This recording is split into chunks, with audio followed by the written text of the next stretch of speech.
A while ago, I made a video that created a bunch of ideas for what kaijus from the old Kaiju Universe game could be remade into for the new game free of Godzilla characters. Today I'll do that again, but this time, I drew 4 of the concepts.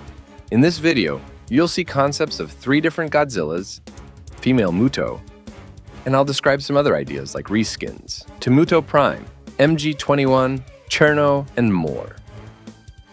Let's start with the kaijus, who will be replacing the MonsterVerse Godzillas.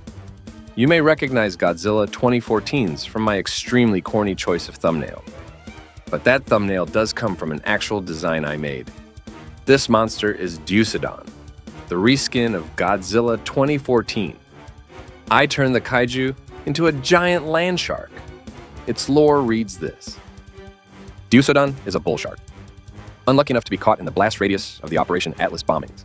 Mutated by the nuke, the shark consumed the DNA of multiple species and became the lumbering beast it is today. Dadon is stuck in a fierce rivalry with Phenox that neither kaiju seems to win. In the lore I'm establishing in these descriptions, the Atlas nuclear bombings were what turned the animals of Atlas Island into kaijus. I'm thinking Akat and Noctera can have this backstory too. Kaijus who are realistic animal monsters. More goofy ones like Voltidra, Malakav, and Abelcross can have different goofier backstories like the monsters from the Showa era of Godzilla. Anyways, as you can see with the shark G14, its atomic beam is instead a pressurized water beam that charges up by its spots, lighting up. Next up, from a previous video, it's Phenox. I'll keep this short because I already made a video about this guy. I included it for reference because of the other MV Godzillas. Another victim of the Atlas operation. This is Godzilla 2019's reskin. You can see that it's completely different from 2014. I want them to all be their own unique kaijus. Phenox is a mutant crocodile with nuclear powers, kind of like if Godzilla mixed with Teenage Mutant Ninja Turtles. His atomic powers are green instead of blue.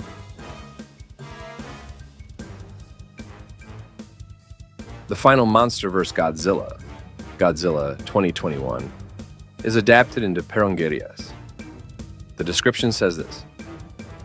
Peronas is a massive beast born in the depths of the mantle of the earth, able to withstand the massive pressures of the underground. This monster is a walking tank, born of 1,000-degree heat and 100 gigapascal pressure. I want this one to feel stronger in a way than the other two, since G21 costed twice as much as both combined and required levels in both of them in the old game. So to do that, I lit its back on fire. This demon-like entity constantly has fire effects on its back, and a deadly flaming beam to match it.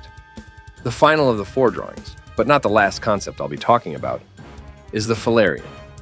This is female Muto. I had the choice to make it related to Carimoch or Moonlight Beast, and I chose Moonlight Beast. The obvious choice would have been to make it a female Carimoch, because that was male Muto, and this is female Muto. But I wanted to really lean into the Moon Beast stuff. Because of the relation, Moonlight Beast will now require level 50 Feran.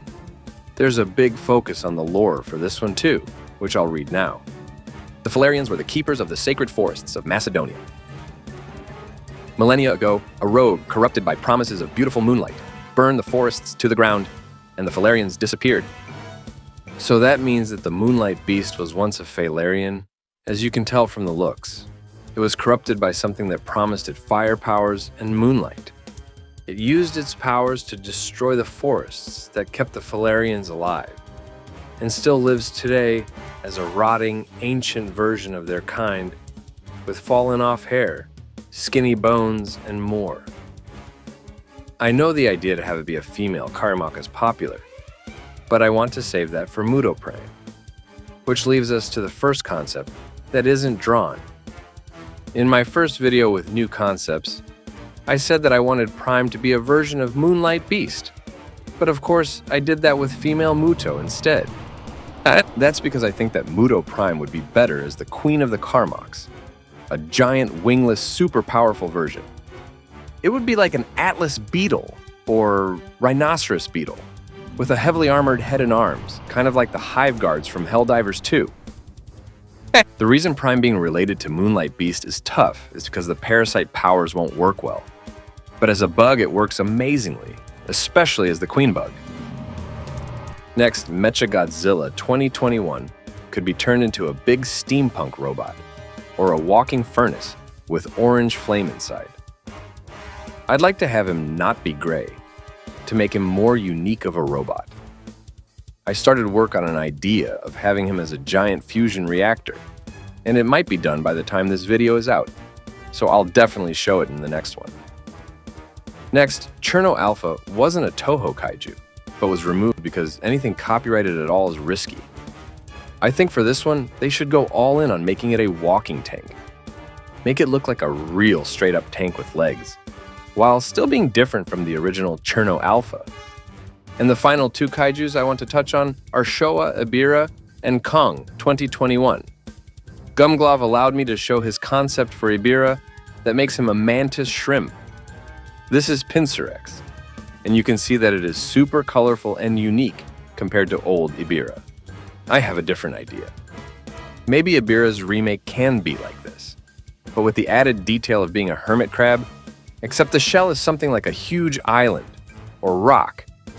There's so much you can do with the idea of kaijus using the environment around them as part of their body.